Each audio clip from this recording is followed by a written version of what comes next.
of Republic, Order, and Decay by Daniel Tamazian, published on July 11, 2024.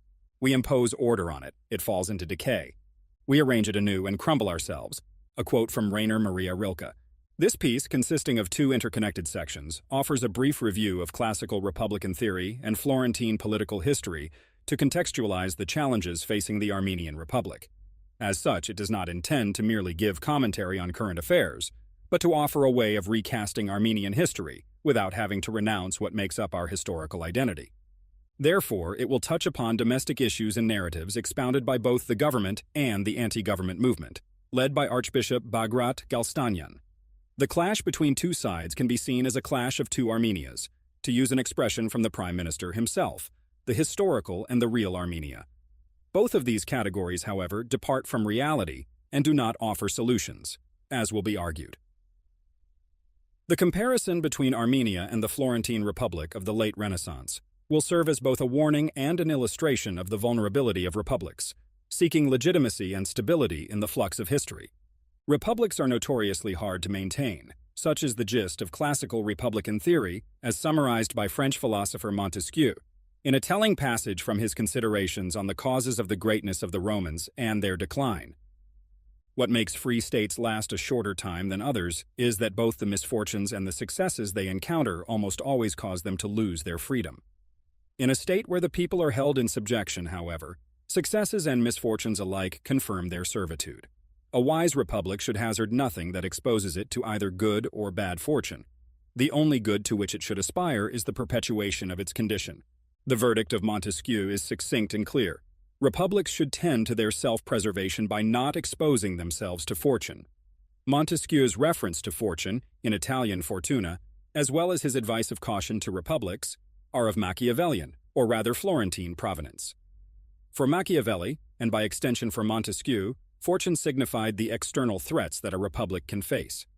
It was in Italy, after a long break, that the republican form of government was revived with all its attendant ramifications in political thought. Nowhere in Italy, more than in Florence, did the republican theory find greater expounders and more daring visionaries. Interestingly, much of the highly original intellectual output was generated during the Republic's crisis years, after the end of Medici rule behind a republican facade. By 1494, the Republic was in disarray. Medici rule had been overthrown, and Italy, which was then a mosaic of different states, was invaded by Charles VIII of France. His invasion brought millenarian ideas to the Florentine Republic. Briefly, the Republic even experienced theocratic rule under the prophetic leader Savonarola, who designated Florence as the place on earth where the return to grace would commence after the apocalypse. However, Savonarola soon fell out of favor with Pope Alexander VI, and was excommunicated in 1497 after failing to obey the Pope's summons. In 1498, the prophetic preacher met his end at the hands of civic and church authorities. It is precisely at this juncture that Machiavelli takes the stage with his political philosophy and analysis of the causes of the Republic's failure and its possible regeneration. His idea was to show, through meticulous historical analysis, how republics deal with crises by mastering fortuna, which was the agent of change and instability. Because a republic exists in time and cannot rid itself of the temporal ramifications of the secular order, it cannot escape the currents of change unleashed by fortuna. Moreover, it is apparent that even the passage of time alone can have a decaying effect on the order established by the republic. In The Prince, we read, "In quiet times, rulers never think that things change. Thus, change is constant, and so is the republic's struggle to maintain order." Machiavelli posits that it is through virtue, from Latin virtus, an ability of an individual or society to act politically or militarily, that the republic can impose its will on fortuna and save itself from its snares. However, virtue is limited in quantity and always prone to decreasing. Once its source is sapped, there needs to be a return to the beginnings of the republic to regenerate it. In other words, Machiavelli proposes an innovatio of the republic. This innovatio, though reminiscent of the English innovation, does not only presuppose creating something new, but rather signifies renewing the old order, a return to its original state. By such means, Machiavelli supposes the republic can recover its lost virtue and re-establish the order by weathering the storm of fortuna. While virtue is the means by which a republic can tame fortuna and establish command over it, the republic can never hope for such circumstances to continue indefinitely.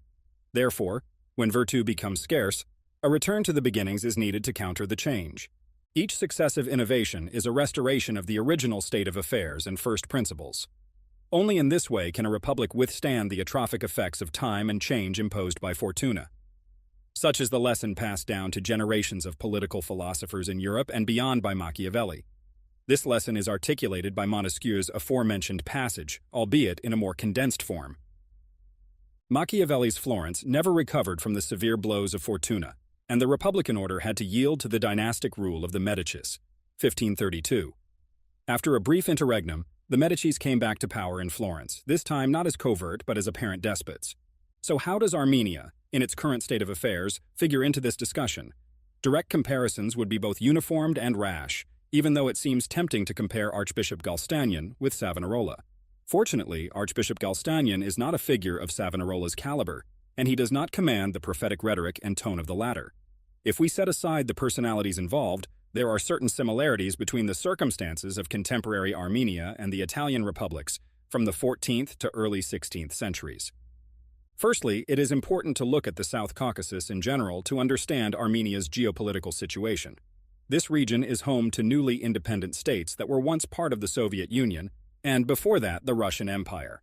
If it weren't for the short-lived republics formed in the process of the Russian Empire's breakup, the transition from imperial to Soviet rule would have been almost seamless. Armenia and Georgia have been struggling for quite some time to rid themselves of Russian imperialism. This struggle involves overcoming their Soviet past, dealing with its complex legacy, and resisting Putin's ambitions in the region. Both republics are in a constant fight to reassert themselves as autonomous regional actors and legitimize their sovereignty. In this sense, they are in a similar position vis-à-vis Russia as the burgeoning Italian republics were to the empire. Bartolus' famous dictum civitas sibi princeps, a city is an empire unto itself, was devised to give legitimacy to the newly formed republics at a time when republican form of government had no other theoretical foundation. As shown previously, the republic as a form of government was last practiced in Rome during classical antiquity. Hence, it needed to be contextualized and rethought in a post-imperial world. The South Caucasus is undergoing a similar process in a paradoxical post-imperial world order. After comparing the early modern Italian republics with those of the South Caucasus in rather general terms, it is time to examine the political discourses prevalent in Armenia. These discourses partly address the current crisis caused after the 2020 war. Both the government and anti-government forces, especially since the protests by the Tavush for Armenia movement, have presented differing and equally incorrect approaches to history and Armenian identity. Pashinyan's discourse is perhaps the more well-known of the two. The Prime Minister hardly misses an opportunity to stress the dichotomy between historical and real Armenia.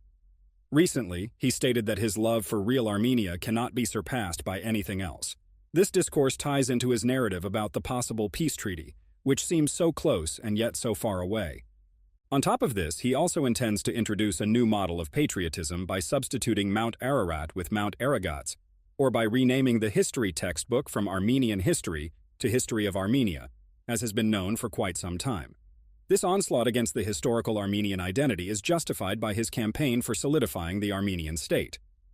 Armenian people have been misled by foreign powers. Our history has been written by empires and needs to be remodeled to fit the state-centric view of the current government. Interestingly, Pashinyan is blind to the fact that the real Armenia is just as historical Armenia, and that the current republic is but a part of that greater whole. Few would disagree that by contrasting real and historical Armenia, Pashinyan, at least unwittingly, implies that the historical is a fake category, that history, in fact, is not real. This is a paradox inherent in Pashinyan's discourse. The only way to overcome this would be to accept the historicity of Armenia and not try to separate concepts that belong together. Instead of overcoming, we need to integrate our complex and multi-layered history into the life of the current republic. On the other hand, we have the anti-government movement led by Archbishop Bagrat Galstanian. Although their discourse has constantly changed, some issues raised by the movement can be outlined succinctly. Archbishop Galstanian's movement is strongly against the government initiative of reshaping or remodeling Armenian identity. One participant of the movement expressed his ideas about their anti-government campaign, framing it as a fight against the government's attempt to undermine the value system of Armenian identity, such as the idea of martyrdom for land. Moreover, an interesting theme has emerged. The opposition speaks of Avatyat's Erkir, promised land, and the archbishop has claimed that the movement aims to achieve this promised land. This clearly evokes the lost territories, Artsakh above all else, implying that the movement envisages returning these territories, or at least Armenians returning to these lands. Thus, temporal secular issues are being handled with an eschatological approach. Both external and internal challenges faced by Armenia are understood in absolute terms, and the movement sees its victory as a final resolution to the crisis. Such an approach to the very tangible and imminent threats to Armenia, its statehood, and ultimately its identity, is as unconstructive as Pashinyan's utopian peace treaty, which he believes will end the current crisis. Thus, both sides fail to accept reality and instead choose to deal with hypotheticals. Letting go of the past can be dangerous. It is especially true in the case of republics, which are in a constant struggle to overcome the anthropic effects of change and need their past as a foundation to build upon. Pashinyan's new patriotic program is doomed to failure because his innovation does not take into account the complex history and identity of the republic he governs. Yet an innovation is needed, because simply clinging to the idea of a promised land does not do us any favors. The idea of a promised land proposed by the anti-government movement aligns with the much older notion of sea-to-sea Armenia of Tigranes the Great. Hence, to overcome Tigranian imperialism, we should offer a similarly potent narrative that emphasizes Armenia's historical identity instead of following Pashinyan's approach. Unlike Florence, Armenia lacks a rich republican past, so we need to find new narratives in the country's monarchic past, recontextualized within a republican framework. Armenia's current situation calls for a rehabilitation of King Artashes I, who can be considered a restaurator orbis, restorer of the world, in Armenian history.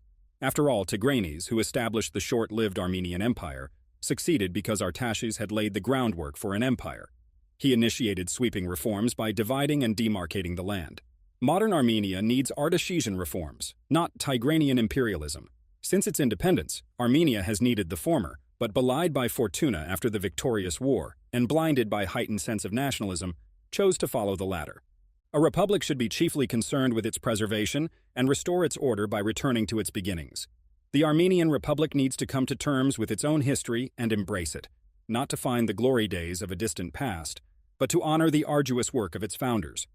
By choosing this path, we can abandon the artificial division between historical and real Armenia.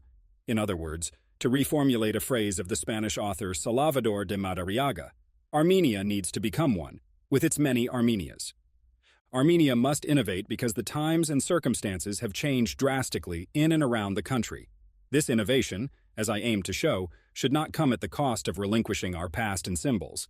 Instead, we should integrate them even more into our social fabric and prevent faux nationalists from exploiting that past for their quixotic initiatives. If Italy is the country born to revive things dead, Armenia is the country that is destined to reinvent itself continuously without renouncing its past. Koronatsi wrote his history in Christian Armenia, but did not shut the door on the country's pre-Christian past. The Kachkar, innovative as it is at least in part a restoration and reinterpretation of the old Vishapakar tradition, unique to Armenian highlands, in the late antique Christian context. The examples can go on ad infinitum. The current or any future Armenian government needs to find balance between the country's historical past and its present, because simply rejecting it is not the way forward.